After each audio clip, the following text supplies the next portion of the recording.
أعوذ بالله من الشيطان الرجيم بسم الله الرحمن الرحيم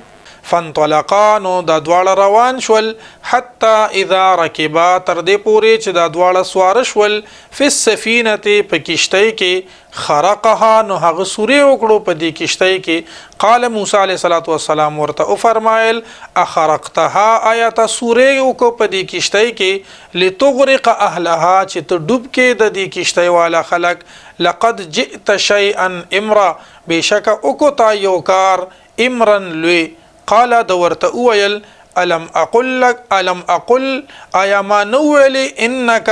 چې بشکت لن تستطيع معي صبرا چې تب هیڅ کله اونکړې شي زما سره صبر قال دویل لا تؤاخذني تمني سما بما نسيتو په هغه سو چې ما هیر کړل ولا ترهقني او تم اچو په ما باندې من امري زما په دې معاملې کې عسرا سختی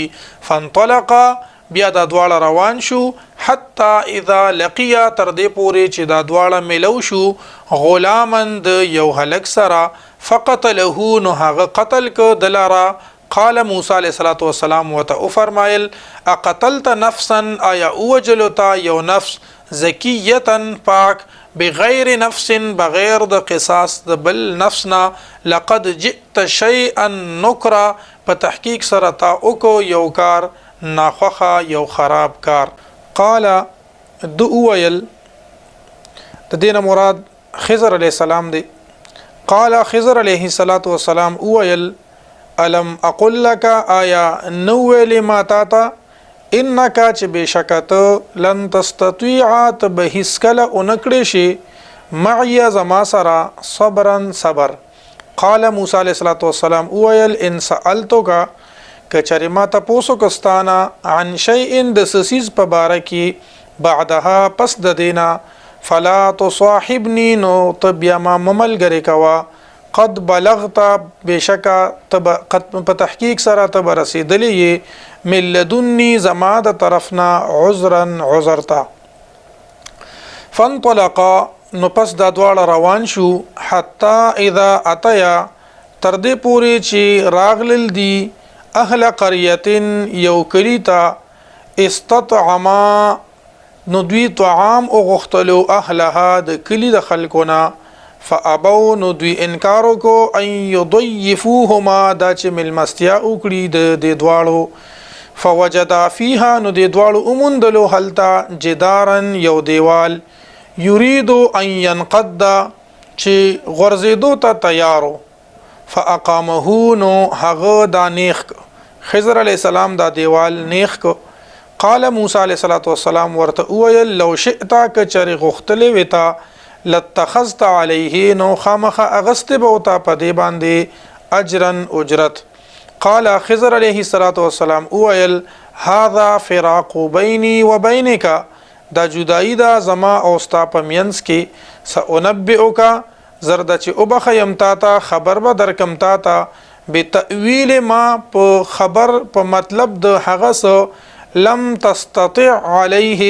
چې تا اونکړې شو په هغه باندې صبرن صبر اما السفينه هر چې کشته وا فكانت لمساکین نو ودا د یوسو مسکینانو يعملون في البحر چې کار به کولو په دریاب کې فاردت ان اعيبها نو ما اغختل چې زه عیب جنکم دلارا وکانا وراءهم او با وړاندې د دوینا ملکون یو بادشاه وکانا وراءهم او وړاندې د دینا یعنی د دین رستو د دې کسانو نه رستو پر روانو حالاتو کې یو بادشاه او ملکون یو بادشاه یاخذ کل سفینه چنی ولبه هر کشته غصبا په زبردستی واما الغلام او هر چې هلکو فکان ابواه مؤمنین نو د هغه مور او پلار مؤمنانو فخشینا پس یریدو مونږه ان يرهقهما چې دی به غالب شي په دوی باندې طغیانن په سرکشی کې وکفرن او په کفر کې فاردنا پس اوغختل مونږ ان يبدلهما چې بدل ورکړي د دواړو ته ربهما رب د دې دواړو خیرا منه چې بهتر وي د دینا زکاتن په پاکیزګۍ کې و اقرب رحمه او ډیر نږدې وي په مهربانۍ کې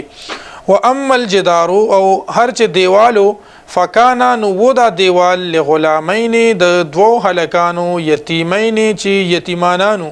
فی المدینه په ښار کې وکانه تحته او ود دغه دیوال د لاندې کنز لهما خزانه د دغه دواړو وکانه ابوهما او پلار د دې دواړو صالحا نیک فاراد ربک پس اوغختل استرب ان یبلغا اشدهما چې ورسیږي دا دواړه خپل ځواني ته ويستخرجا کنزهما او راوباسي دا دواړه خزانه خپل رحمتا من ربک په مهرباني د ربستا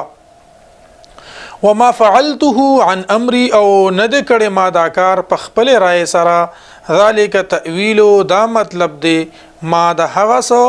لم تستع علیه چې اونکړې شو تا په هغه باندې صبرن صبر